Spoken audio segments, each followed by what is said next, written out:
Olá pessoal, bem-vindos ao canal Questionar é Preciso. E ressalto, não importa quem ou qual ideia, é sempre importante ponderarmos sobre tudo que nos chega ao conhecimento.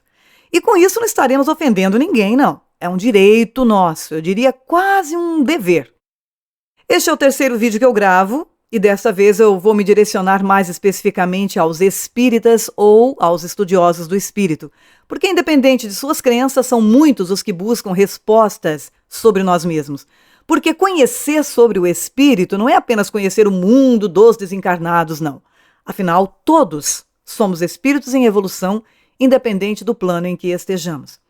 Mas o público-alvo deste meu vídeo, mais especificamente, são as casas espíritas.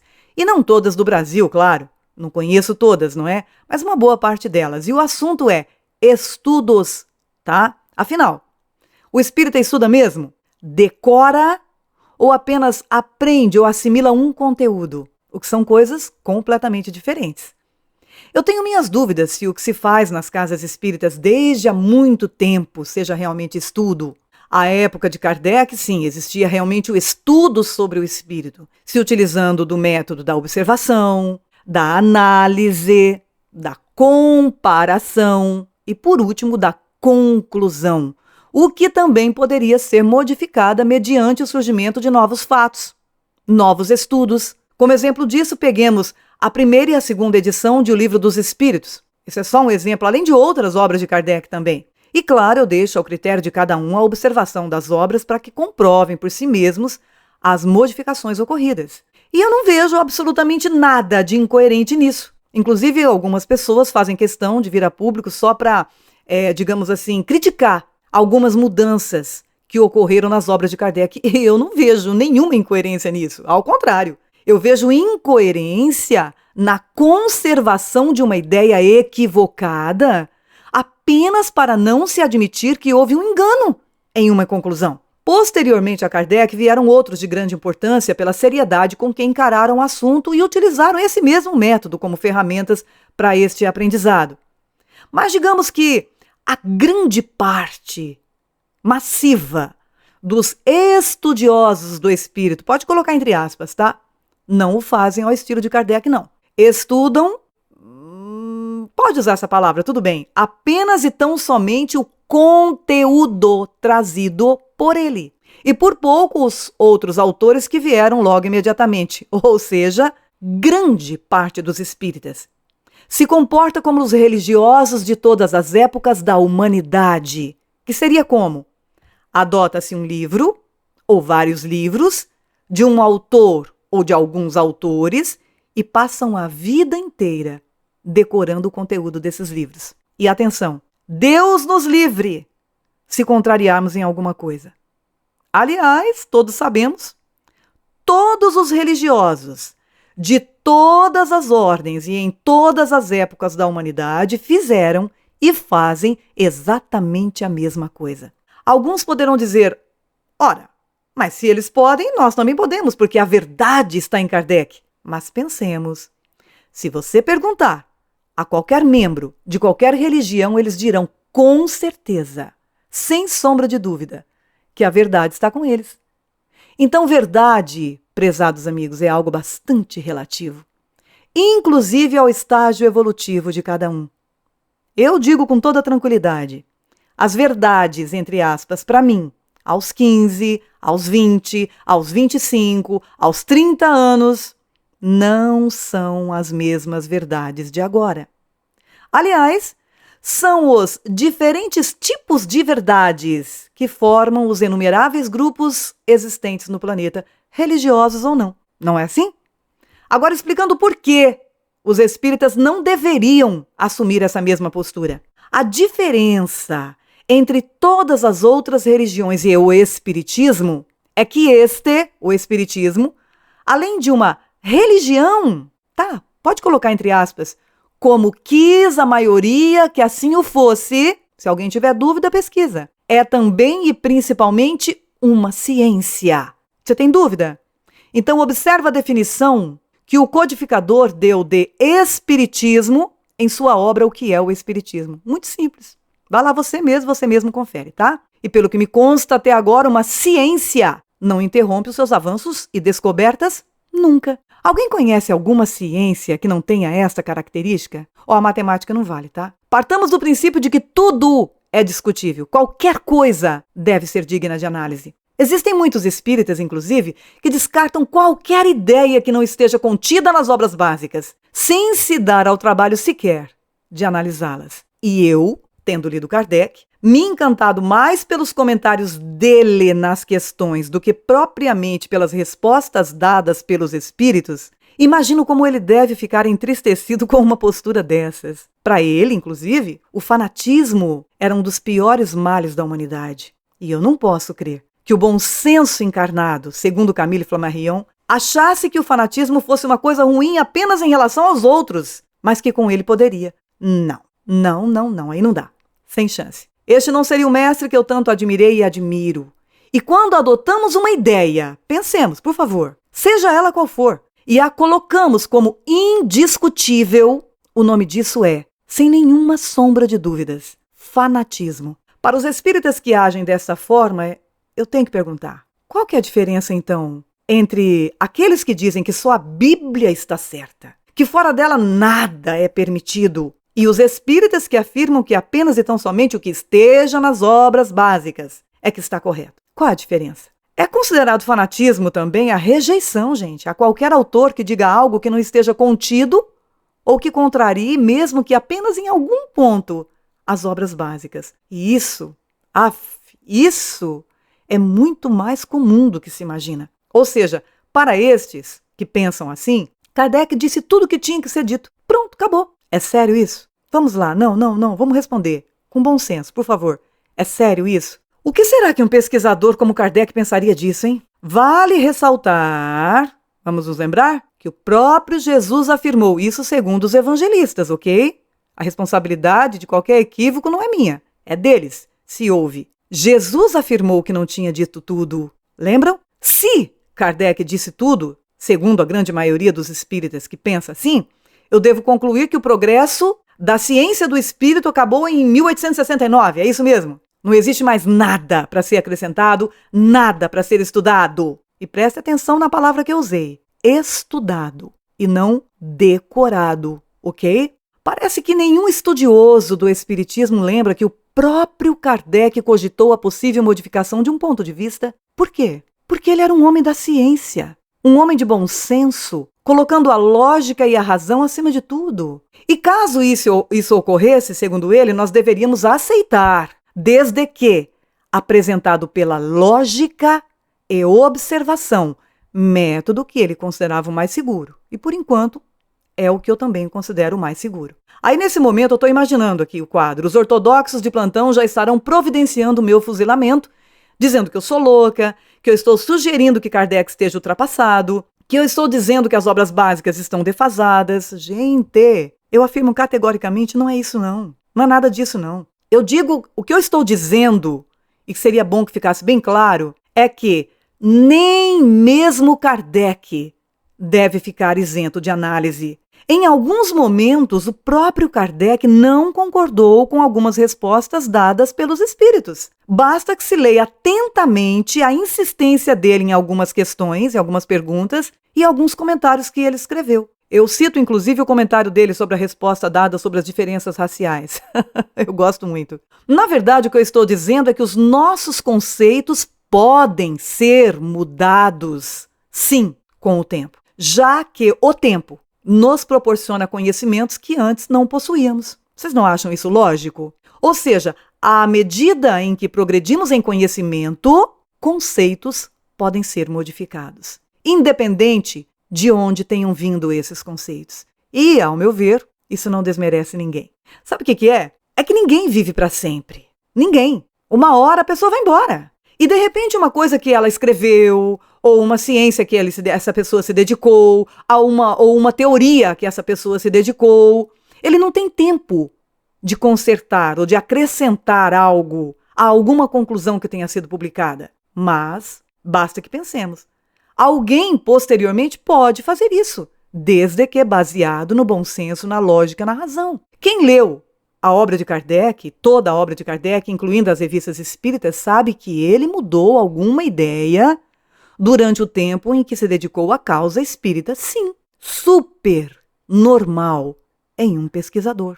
É que nós estamos tão arraigados à ideia de religiosidade incontestável que fica muito difícil, impossível até para muitos, discordar de algo que esteja contido num livro que eles consideram sagrado, ou que tenha sido dito por um ícone considerado perfeito ou uma representação de Deus na Terra. Para os que argumentam que o Espiritismo foi ditado por espíritos superiores, eu gostaria de lembrar que superior não é sinônimo de perfeito. É só nesse ponto, de verdade, que eu lamento a transformação do Espiritismo em religião. Não que eu seja contra a religião, nada disso. Eu acho, inclusive, altamente positivo o efeito que pode causar na vida de grande parte das pessoas. E os exemplos disso são incontáveis. Mas quando e agora eu falo do Espiritismo, impede o bom senso e o estudo verdadeiro se transformando em dogmas, eu lamento sim. A partir do momento que algo não pode mais ser discutido, não pode mais ser discordado, já não é mais ciência, virou fanatismo. E com isso eu gostaria de deixar bem claro que eu não estou afirmando que o Espiritismo deva sofrer alguma modificação. Eu estou afirmando que o Espiritismo pode ou poderia sofrer alguma transformação, se necessário. Principalmente os métodos de estudos e a postura de dirigentes de reuniões de estudo nas casas espíritas deveriam ser urgentemente revistos. Fazer isso que se faz, não em todas, mas em boa parte das casas, não é estudar. Não é estudar. Isso é doutrinar. Tanto que o próprio nome adotado foi doutrina espírita. Mas, como é historicamente comprovado que nós temos uma tendência enorme ao comodismo, a grande maioria se compraz em apenas decorar todo o conteúdo das obras de Kardec. Vira até um certo exibicionismo, convenhamos lá, né? Por favor. Eu conheço gente que sabe decora e salteada toda a introdução do Evangelho segundo o Espiritismo. Isso é só um exemplo. Aliás, tem gente que sabe o número das questões e as respostas de todo o Livro dos Espíritos. Aliás, muita gente, viu? Alguns sabem todas as obras de Kardec. Passaram e passam a vida decorando suas obras. E muitas vezes, sem jamais se questionar. E mais uma vez eu ressalto, eu sou grande admiradora de Kardec, mas isso não o torna perfeito. Isso não faz dele um ser infalível, tá? Sabe por quê? Porque eu não vou admirar ou gostar de alguém apenas porque ele seja perfeito. Não. As ideias comungam, as ideias fazem parte da minha realidade, daquilo que eu tenho facilidade de assimilar, tudo bem. Não precisa ser perfeito, não. O mesmo eu acho de qualquer autor, seja ele quem for, tá? E se discordarmos de alguma coisa contida em qualquer obra, de qualquer autor, nós não estaremos desmerecendo nem a obra, nem o autor. Não. Eu, muitas vezes, ouço isso todos os dias e leio pessoas com pensamentos completamente diferentes dos meus ou diferentes em boa parte. Com isso, eu posso solidificar ainda mais as minhas ideias ou posso modificá-las em algum ponto ou simplesmente posso não aceitá-las. Eu já discordei de respostas dadas pelos espíritos a Kardec. O céu e o inferno, por exemplo, tem algumas. Aliás, nas obras de Kardec eu tenho uma tendência maior de concordar mais com Kardec, dos comentários que ele faz, do que com as respostas dadas pelos espíritos. Já falei isso, estou ressaltando de novo. Mas nem por isso o trabalho feito sob a regência desse grande mestre perde o seu valor, perde a sua importância. De jeito nenhum. Eu sei que muita gente tem essa atitude de passividade, de aceitação sem discussão. Tudo bem, para ele está ótimo, né? É mais cômodo mesmo, é mais cômodo. Porque a gente sabe que não é fácil mudar um hábito que nós estamos repetindo há milênios. Aliás, uma atitude que foi exigida de nós ao longo do tempo. Eu diria ao longo de toda a história da humanidade. Há quantos séculos nos deixamos conduzir pelos religiosos, não é mesmo? Mas eu também sei que existem aqueles que não concordam com isso, mas que não se atrevem a dizê-lo, para não arrumar confusão. E aí se calam. Isso me lembra as aulas de catecismo que eu tinha quando criança. Igualzinho. Nós temos, inclusive, um concílio, entre aspas, que decide quais os livros que nós devemos ler. Vocês lembram da Idade Média? Pois é, a posição é muito parecida. Aliás, a Bíblia foi confeccionada nesses termos. Os autores dos evangelhos canônicos, eles foram escolhidos por um grupo de pessoas que se diziam conhecedoras da vontade de Deus. Claro que cada uma de acordo com suas ideias e conveniências. E aí se formou a Bíblia que nós temos hoje. E muitos outros autores foram deixados de lado. Pois é, no Espiritismo também é assim, infelizmente. Algumas pessoas, cujas ideias combinam, decidem o que devemos ou não devemos ler ou aceitar. Muitas casas ditas espíritas chegam ao cúmulo de, ao tomar conhecimento de que você é trabalhador espírita, esteja lendo uma obra que este concílio, entre aspas, espírita determinou que não é boa ou coerente, ou que não esteja estritamente de acordo com a codificação, ou você é convidado a se retirar dos trabalhos da casa, ou te tratam com tanta frieza que você se vê obrigado a se retirar por conta própria. Nessa hora, me permitam aqui um adendo, eu faço questão de ressaltar a humildade da Umbanda, que não te pergunta nada, não exige nada. Eles não querem saber qual é a tua religião. Não importa a sua sexualidade, o seu grau de instrução, sua cor, sua situação social. Você quer trabalhar, meu amigo? As portas estarão sempre abertas para você. Ah, você quer só frequentar? As portas estarão sempre abertas para você. E vale ressaltar que eu não sou umbandista, tá? Mas eu me interesso também pela Umbanda. Eu quero aprender sobre o espírito. Quebrei muitos pré-conceitos que eu tinha estudando um pouco mais da Umbanda. E ela pode me ensinar sobre o espírito também. Porque se você pesquisar um pouquinho só, você saberá que não é só o espiritismo ou a Umbanda que nos proporcionam conhecimento sobre o espírito imortal. E pelo pouco que eu aprendi de Kardec, sei com plena convicção que ele aprovaria a minha busca por todo e qualquer conhecimento. Porque conhecer é libertar-se da ignorância, certo? Você não precisa levar esse conhecimento para dentro da casa espírita. Você não precisa ler lá, mas você tem o direito de ler, de conhecer, sim, senhor. A ignorância talvez seja o maior mal da humanidade. Não, talvez não. É, na minha opinião, o gerador de todos os males. Só se é egoísta por desconhecimento das leis da vida. Porque o que eu considero meu hoje não foi meu sempre. E pode não ser meu amanhã. Só se é preconceituoso por desconhecimento das leis que regem a vida. Pois nós não somos, nós estamos nesta ou naquela condição. Só se é orgulhoso por desconhecimento, gente. Só se usa a maldade porque não se conhece as leis que regem a vida. Tudo que você pensar tem suas raízes na ignorância, ou seja, no desconhecimento da verdade. Não à toa, um dos maiores preceitos do Espiritismo é: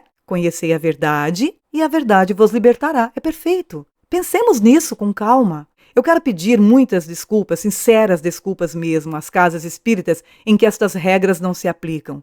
Eu estou falando pelo que eu tenho visto e vivido, digamos aí, há mais de 30 anos de experiência própria.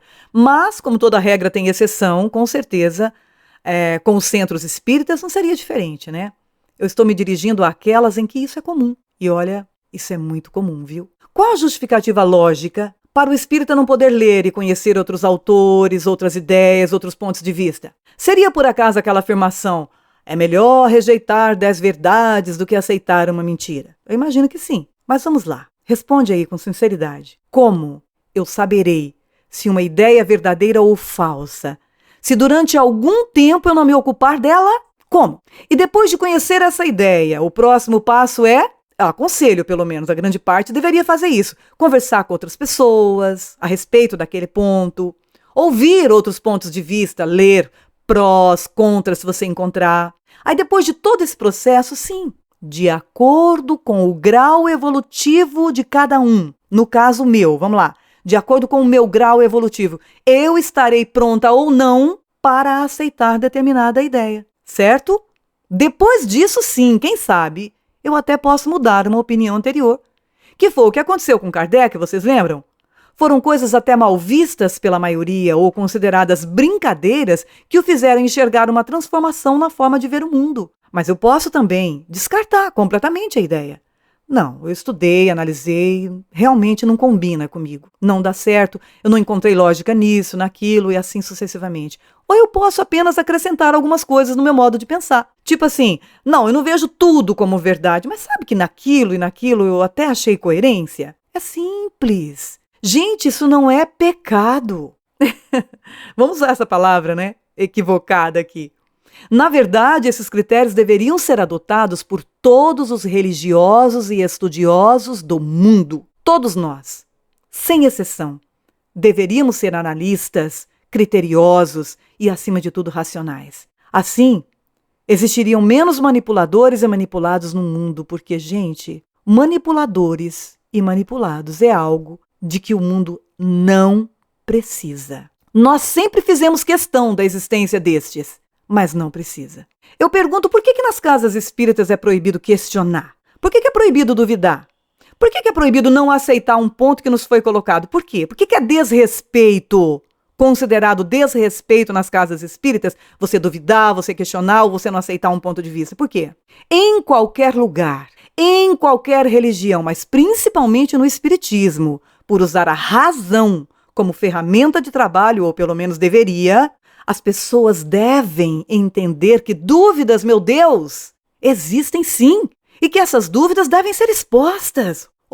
Nós estamos no século XXI, que todos temos esse direito, que ninguém é obrigado a aceitar uma ideia imposta por quem quer que seja. Não importa quem disse, todos devem ser respeitados, independente dos seus pontos de vista. Qual o melhor lugar para se expor às dúvidas que digam respeito ao espírito? Qual? Eu imagino que seja a casa espírita. Não é a casa espírita o lugar mais preparado para isso? Isso não significa que ela terá todas as respostas, não. Isso não significa que o espiritismo tenha todas as respostas, porque eu não concordo com essa afirmação. Mas é ali que a gente pode colocar as dúvidas, sim. Tem muita gente, tem várias pessoas. É super interessante você colocar as suas dúvidas sobre questões naquele meio, porque sempre terá alguém para te dizer alguma coisa e quem sabe você vai pensar sobre o assunto. Curioso, né? Esta sempre foi a mesma postura radical adotada pelas igrejas das mais diversas ordens em todas as épocas da humanidade. E a conclusão que se chega é: o espiritismo da atualidade adotou a mesma postura de todas as religiões, ou seja, se tornou tão intolerante quanto. Que pena, que pena. Os centros espíritas se tornaram igrejas, onde os frequentadores têm medo de se manifestarem como são. Nas casas espíritas, as pessoas têm medo de exporem suas dúvidas. Por que isso? Tem alguma coisa errada. Se um filho não pode dizer para um pai ou para uma mãe os medos, as dúvidas, tem alguma coisa errada. E nas casas espíritas não é diferente. Mais medo ainda tem as pessoas de não concordarem com alguma coisa que esteja nas obras que são estudadas, ou melhor, perdão, vou usar a palavra adequada, decoradas pela casa, porque para mim estudo é outra coisa. Estudar é expor o conteúdo, é discuti-lo, ver se foi entendido, se concordou, e aí é o ponto mais importante. Se alguém não concordou, por quê? Vamos ouvi-lo, vamos prestar atenção na opinião diferente. Uma menina de 12 anos, um dia, num grupo de estudos em que eu coordenava, me fez pensar muito a respeito das conclusões que eu tinha. Aí depois você tem que comparar, tá? Quem não pensa assim? Tá. E você pensa? Por que você pensa? Vamos comparar.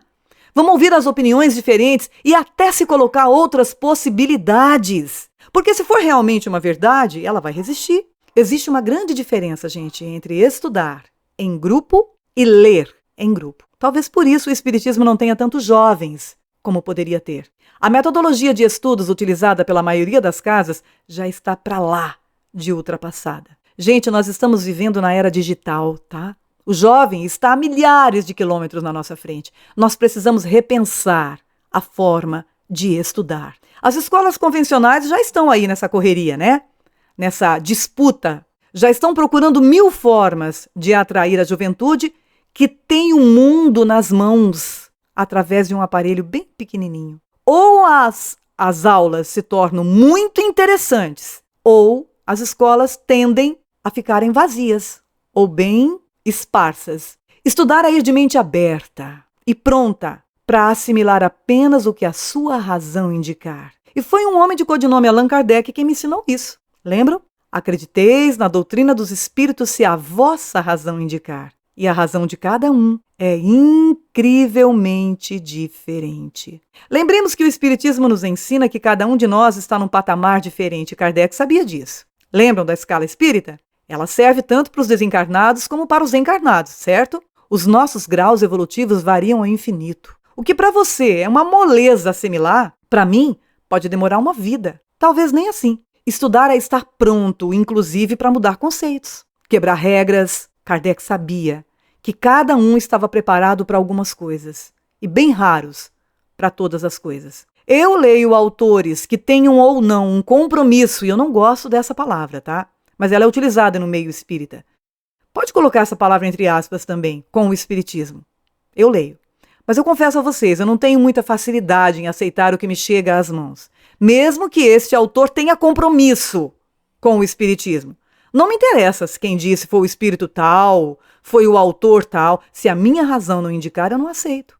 Fica difícil para mim e outras pessoas como eu aceitar esse método de aprendizado adotado pela maioria das casas espíritas. Os estudos me levaram a ver as coisas de forma diferente. E eu ainda tenho muitos pontos de interrogação. Parece que cada vez mais. Eu discuto, ouço, analiso, comparo com fatos, situações reais da vida. Isso, porque eu estou aqui. Sim. Ah, mas esse mundo não é seu, Sueli. O mundo nosso é um mundo espiritual, mas eu estou no mundo material. Não sei por quanto tempo eu vou ficar aqui e para mim ele tem muita importância. Aí, depois de tudo isso, se eu me sentir confortável, eu assimilo, senão, não. E olha, essa postura radical das casas espíritas é uma coisa a se lamentar. O espiritismo poderia ser mais acessível a todos quantos se interessassem, se nós nos permitíssemos isso. Eu lamento profundamente os grupos serem tão limitados. Os tempos mudaram, uma postura mais condizente com a inteligência e a euforia da época talvez ajudasse muito no movimento espírita brasileiro. E a difundir a ideia, que era o principal objetivo de Kardec. Quem conhece Kardec sabe disso. Eu peço sinceras desculpas a quem eu tenho ofendido, não foi essa a minha intenção, mas expor um ponto que é fundamental, eu acredito, em toda e qualquer casa espírita. O direito de não concordar comigo todo mundo tem, né? A liberdade existe para isso. Mas se alguém quiser pensar pelo menos a respeito, já valeu a pena, ok? O meu nome é Sueli Lins. Um grande abraço a todos e até o próximo vídeo.